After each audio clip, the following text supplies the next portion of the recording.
ہم سے غلطی ہوئی کہ ہم ٹکڑوں میں بٹ گئے، ہم گروہوں میں بٹ گئے، اور اس کا نتیجہ کیا ہے؟ آج پوری امت زخم زخم ہے، پوری امت لہو لہو ہے۔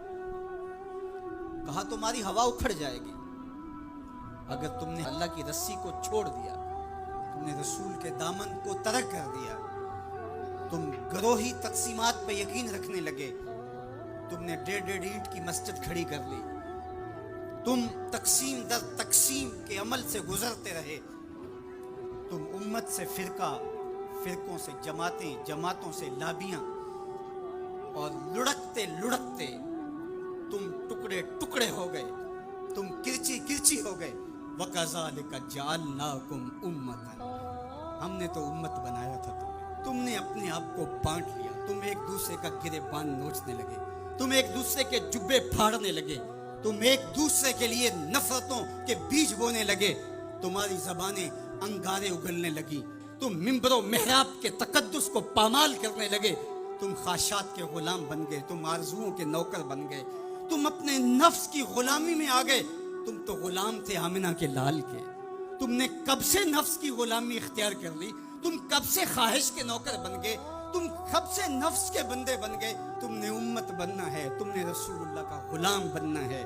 تمہارا لب و لہجہ بتائے ہم حضور کی امتی ہیں، تمہارا طرز زندگی بتائے تم حضور کی امتی ہو۔ تم ترازو پہ کچھ تول رہے ہو تو لوگ دوسری طرف بھی منہ کر کے کھڑے ہو جائیں، یہ غلط نہیں تول سکتا، یہ امت رسول ہے۔ تم بول رہے ہو، لوگوں کو یقین ہو کہ یہ جھوٹ نہیں بول سکتا، یہ رسول اللہ کا امتی ہے۔ تمہاری وحدت، تمہارا زور ہے، تمہاری طاقت ہے، تمہاری توانائی ہے۔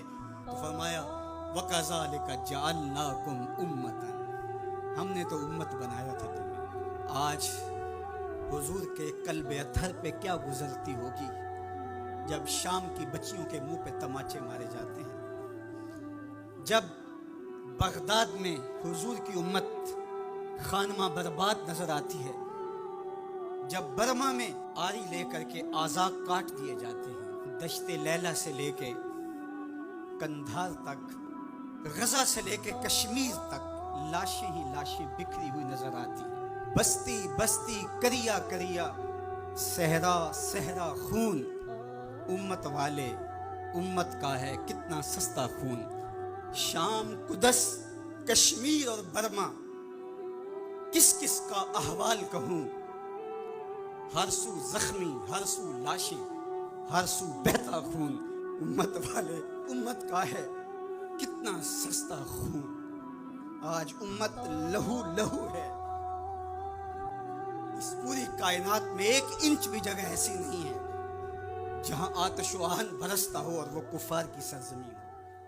جہاں بھی خون بہتا ہے وہ بستی مسلمانوں کی ہے، جہاں لاشیں گرتے ہیں وہ گھر مسلمانوں کا ہے، جہاں عصمتیں لٹتی ہیں وہ خطہ مسلمانوں کا ہے۔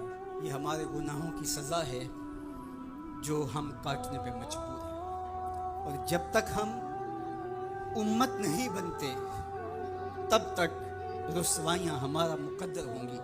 قوت عشق سے جب دہر میں اجالا نہیں ہوتا تو پستیوں کو بلندیوں سے بدلنے کا کرینہ آپ نہیں سیکھ سکتے۔